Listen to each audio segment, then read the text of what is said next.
अस्सलाम वालेकुम। वालेकुम अस्सलाम सर जी। जी, आप लोगों के क्वेश्चंस?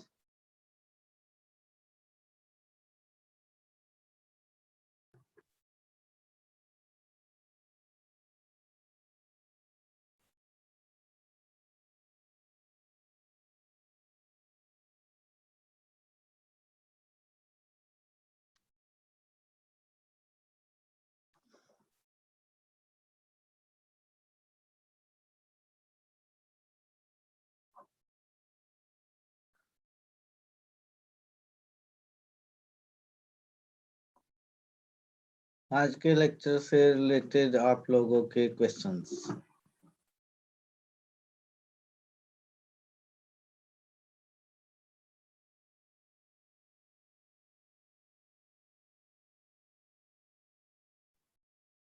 अस्सलाम वालेकुम सर।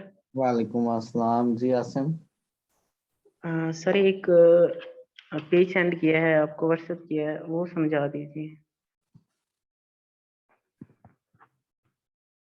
अच्छा जी, कहाँ पे किया है आसिम? सर व्हाट्सएप किया है आपके कांटेक्ट नंबर पे। अभी तक आया नहीं। सर सेंड हो गया है।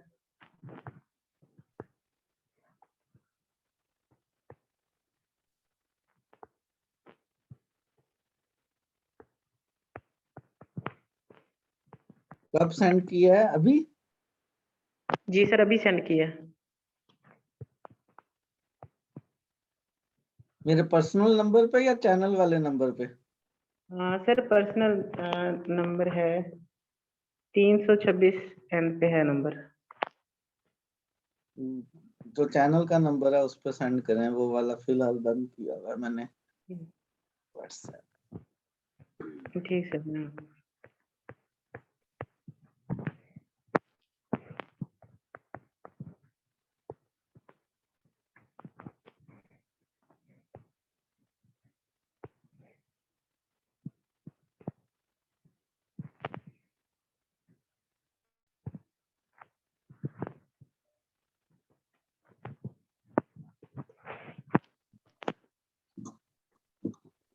जी सर कर दिया।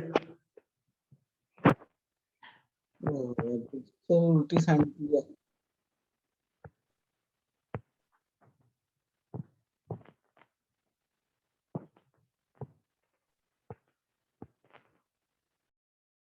क्या इसमें से क्या पूछना चाहते हैं? सर ये सारा एक्सप्लेन कर दे, मतलब जैसे हमने पीछे एग्जांपल्स की थी ना,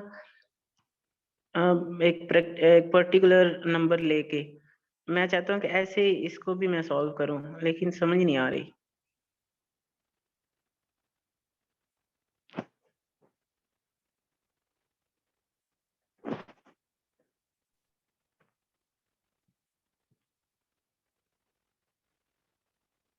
अच्छा जी, ये नजर आ रहा है सब लोगों को? जी सर। ये साहब कह रहे हैं कि ये वाला ओपन बाल जो है हमें बता दें। Close balls. क्लोज बाल्स बताने हैं, ओपन बाल्स बताने हैं, तीनों क्लोज बाल्स हैं। अच्छा, जी सर। ये सबसेट्स हैं R2 के। इसके सबसेट्स हैं R2 के। अगर हम पहले वाले क्लोज बाल की बात करें, B0 01 वाले की,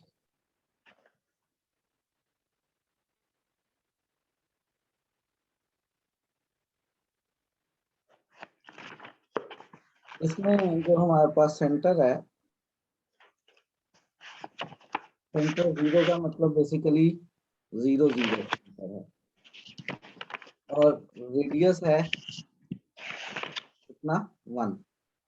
ये मैं बात कर रहा हूँ इस वाले की, जिसको मैंने ये हाईलाइट किया है। ठीक सर। इसमें डेफिनेशन उसने कौन सी यूज की है? डी वाली डेफिनेशन ये यूज किया है कि अगर मैं कोई भी एक्स और Y point x, y R2 का जो एलिमेंट है, अगर मैं वो कहूँ कि ये इस क्लोज बाल में है जिसका सेंटर 0 0 और रेडियस 1 है, तो इसका मतलब ये है कि x का सुप्रीमम और x के मॉडुलस और y के मॉडुलस का सुप्रीमम जो है वो क्या आए, लेसर इक्वल टू 1 आए। अब गेस करते हैं कि इस ओपन बाल में कौन कौन से पॉइंट्स हो सकते हैं। क्या 0,1 इस ओपन बाल में हो सकता है?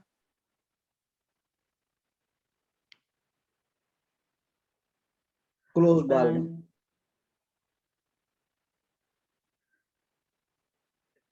जी सर, अगर हम y जो है 1 लें, 1 अगर है मैं हमारे इसका पास, सुप्रीमम लूं, यानी 0 के मॉडुलस और 1 के मॉडुलस का, तो तो हमारे पास 1 आ गया। 1 आएगा जो 1 से लेसर इक्वल की कंडीशन को सेटिस्फाई कर रहा है। अगर मैं बात करूं से 1 पॉइंट की, क्या ये इस ओपन बाल में, इस क्लोज बाल में होगा? जी सर, ये भी होगा। ये भी होगा। और इस तरह से आप गेस कर सकते हैं कि कौन कौन से होंगे।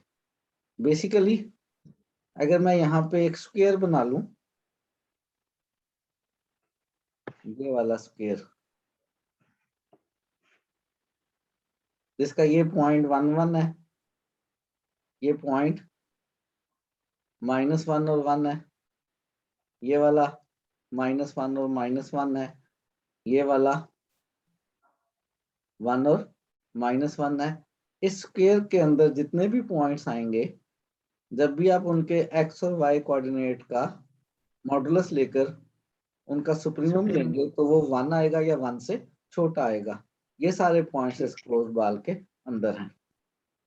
ठीक सर। ठीक है, इसी तरह से अब आप गैस करें बाकियों के मुकाबले में भी, बाकियों के बारे में भी। जी सर, ठीक है, हो जाएंगे।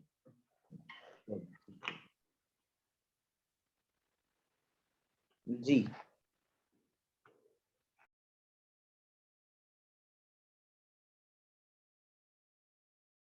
और कोई क्वेश्चन?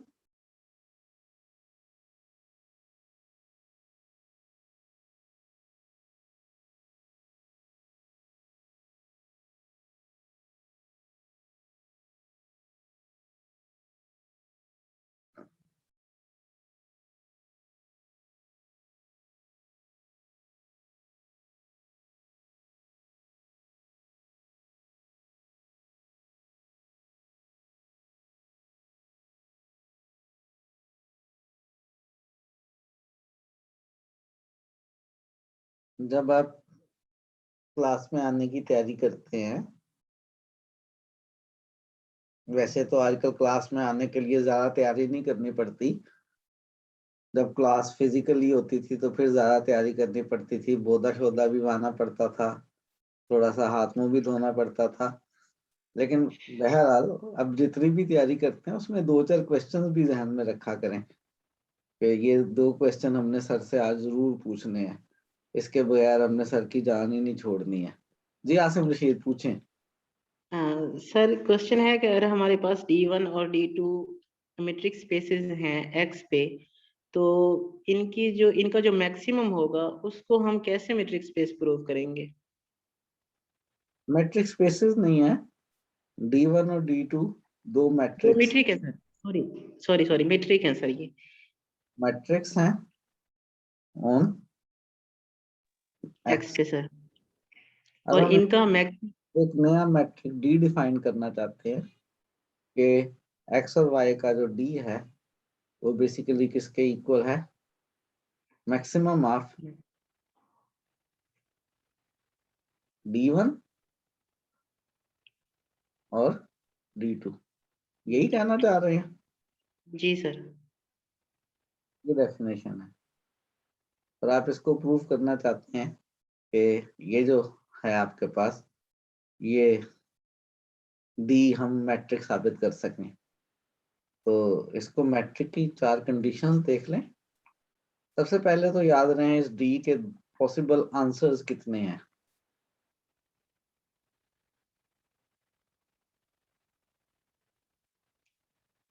जब मैं कैसे x और सर? y का d निकालूंगा तो दो ही जी पॉसिबल आंसर्स हैं, या ये आंसर आ जाएगा या ये आंसर आ जाएगा। जी सर। जी जी। इसके अलावा तो और कोई पॉसिबल नहीं है। नहीं सर। दो नंबरों में से अगर मैं मैक्सिमम लेता हूँ तो वो या पहला नंबर आ जाएगा या दूसरा नंबर आ जाएगा। इसके अलावा तो और कोई तीसरी पॉसिबिलिटी है ही नहीं। नहीं है सर। तो इस केस में भी प्रॉपर्टी सेटिस्फाई करें और इस केस में भी प्रॉपर्टी सेटिस्फाई करें। जी सर, हो जाएगी ये। ठीक है, सिर्फ एक जगह थोड़ी सी मुश्किल मेहनत करनी पड़ेगी ज्यादा, जब x और z तीन के d की ट्राइंगुलर इनक्वालिटी की बात करने लगेंगे कि ठीक dx sir. z lesser equal to dxy plus dyz। उस सूरत में इसके भी दो पॉसिबल आंसर हो सकते हैं, इसके भी दो पॉसिबल आंसर हो सकते हैं और इसके भी दो पॉसिबल आंसर हो सकते हैं। तो बेसिकली इसके दो पॉसिबल आंसर, इसके दो पॉसिबल आंसर, इसके दो पॉसिबल आंसर, तो टोटल 8 पॉसिबिलिटीज बनेंगी। कितनी पॉसिबिलिटीज बनेंगी? 8 8 पॉसिबिलिटी। सर।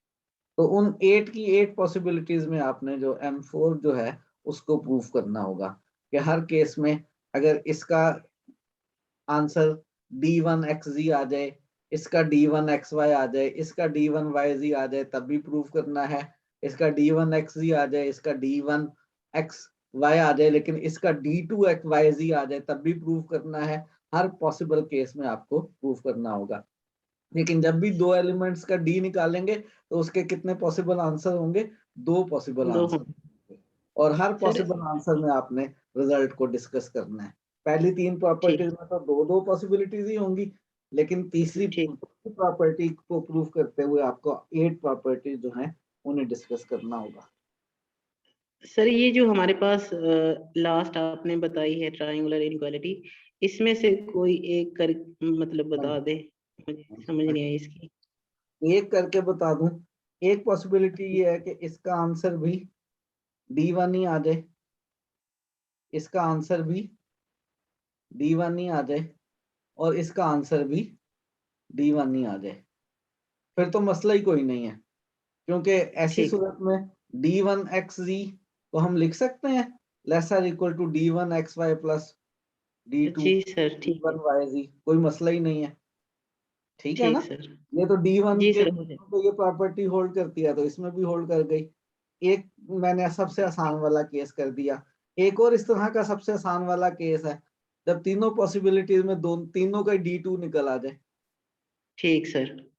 ठीक है, थोड़ी सी मुश्किल पेश आ सकती है जब एक का D1 आ जाए और दूसरे का D2 आ जाए। फर्ज D2 करें इसका आंसर D1 आ जाए xz, ये और वाला, नेक्स्ट का D2। और इसका D2 आ जाए xy, ठीक सर। और इसका भी फर्ज करें D2 आ जाए yz। अब थोड़ा सा मसला हो सकता है सोचना पड़े। D1xz आ गया। जी। मैं एक मिनट बच्चों, जी अली, वालेकुम सलाम। मैंने बताया था बिलाल को 9:30 निकलूंगा। हाँ, चलो तुम्हारी मर्जी है, तुम खा पी के चले जाओ।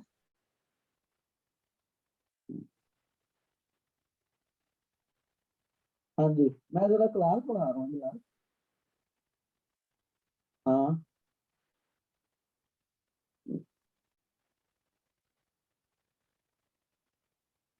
चलो बहरहाल मैं 9:30 निकलूंगा। ओके।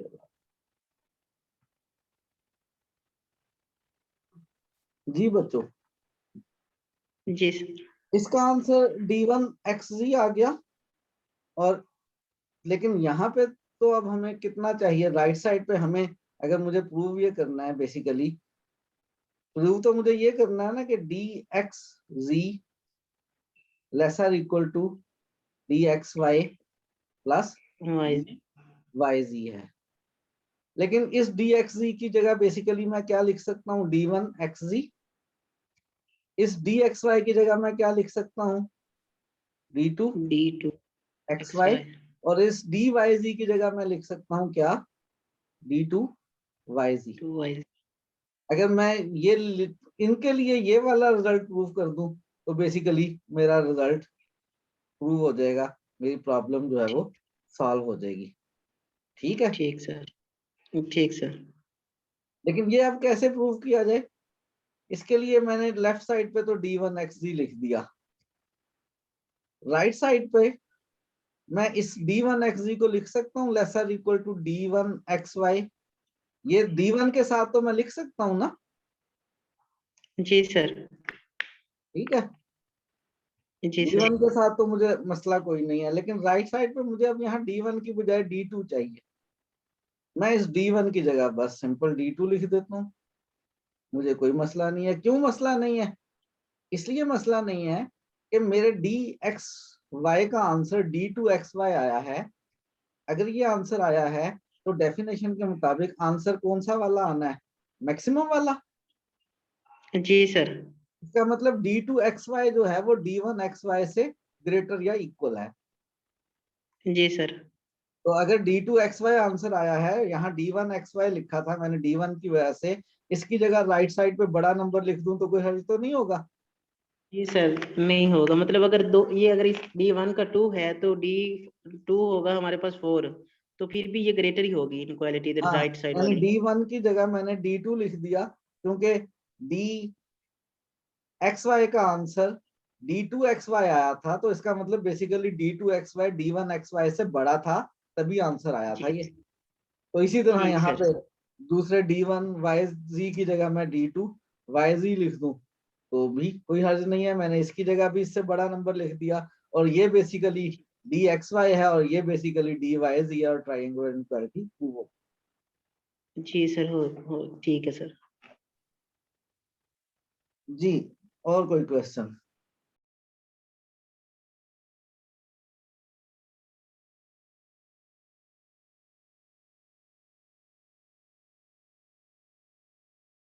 असल में जो अभी आसिम ने क्वेश्चन पूछे हैं, ये दोनों क्वेश्चन बिल्कुल टॉपिक से रिलेटेड नहीं थे, लेकिन क्योंकि कोई भी क्वेश्चन नहीं था तो मैंने समझा दिए हैं, बता दिए हैं।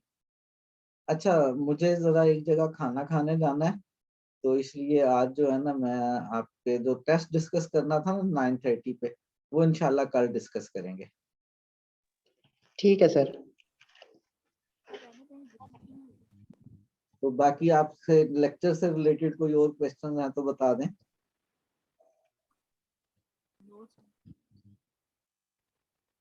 ये जितने भी फंक्शनल एनालिसिस के लेक्चर्स हैं ना, इनकी PDF जो है वो अपलोड हुई हुई हैं, आप उनको देख भी सकते हैं, उनको उनसे फायदा भी उठा सकते हैं।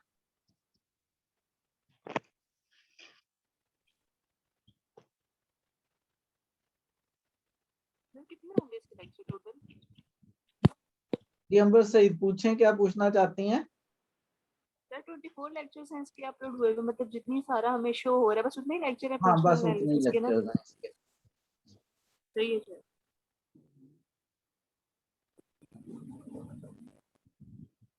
जी मारिया, पूछें।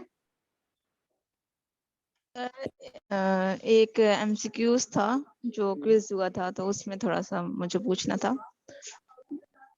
जी, कौन सा? MCQs नंबर 8 था क्विज का। ठीक है, कौन से क्विज का? सर ये जो फंक्शनल का क्विज हुआ था। वो मैंने कहा क्विज को कल डिस्कस करेंगे इंशाल्लाह। ठीक है सर, ठीक।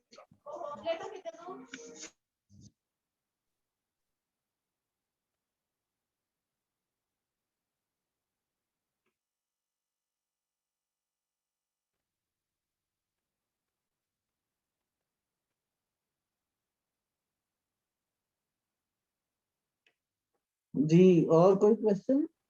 अगर आपके क्वेश्चन, आसिम आप पूछ ले, कुछ लगता है आप फिर पूछना चाह रहे हैं। नहीं सर, वो वैसे माइक ऑन था। अच्छा, चलो। आपका माइक ऑन होना डिस्टर्ब नहीं करता, क्योंकि साइडों से आवाजें नहीं आती। लगता है अभी आपकी शादी नहीं हुई है। नहीं सर। हाँ बस, तो इसलिए साइडों से। जी अंबर सईद, पूछें। कुछ नहीं सर। अच्छा, ठीक है।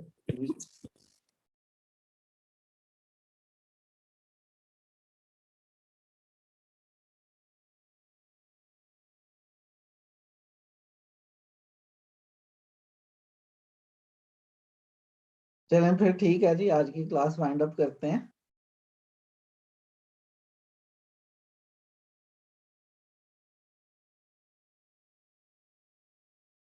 इजाजत है जी। ओके सर, अल्लाह हाफिज। अल्लाह हाफिज जी।